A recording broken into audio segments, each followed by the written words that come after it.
Friend की कैसे हैं आप? रूपमअनिता मेकओवर में आपका स्वागत है। तो मैंने बहुत ही अच्छी तरीके से बताया है सीरियल मेकअप, तो आप देखिए और सीखिए। मन अति सुंदर अपने आप में यही परिपूर्ण है।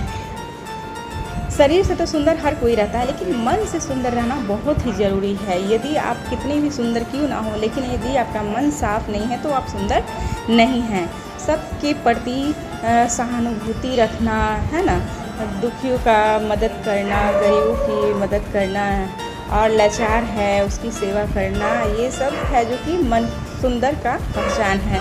तो ये लड़की है जो कि बहुत ही सिंपल साधारण सी है, ठीक है, इसलिए मुझे इसका लुक बहुत ही अच्छा लगता है।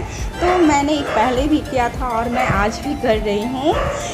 ये रूही का मेकअप है, ठीक है, मन सुंदर रूही का मेकअप, जो कि मैंने बहुत ही अच्छे तरीके से बताया है। तो आप देखिए और सीखिए। मैं बड़े बुजुर्गों से हाथ जोड़ के निवेदन करती हूँ कि जिस तरह से जवानी वापस नहीं आ सकती, उसी तरह से बुढ़ापा भी वापस नहीं जा सकता। इसलिए आप थोड़े से अपने स्वभाव में ये नमी लाइए, ठीक है, ज़्यादा नहीं बोलिए, कम ही बोलिए, और ताकि आपके व्यवहार से पता चले कि आपने कितना ये किया है, अचीव किया है इतना उम्र में, ठीक है।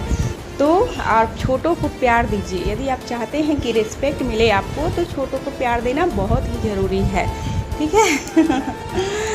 और मेरी वीडियो देखिए और लाइक करना ना भूलें। यदि कुछ सुझाव हो तो ज़रूर दीजिएगा और वीडियो देखिए।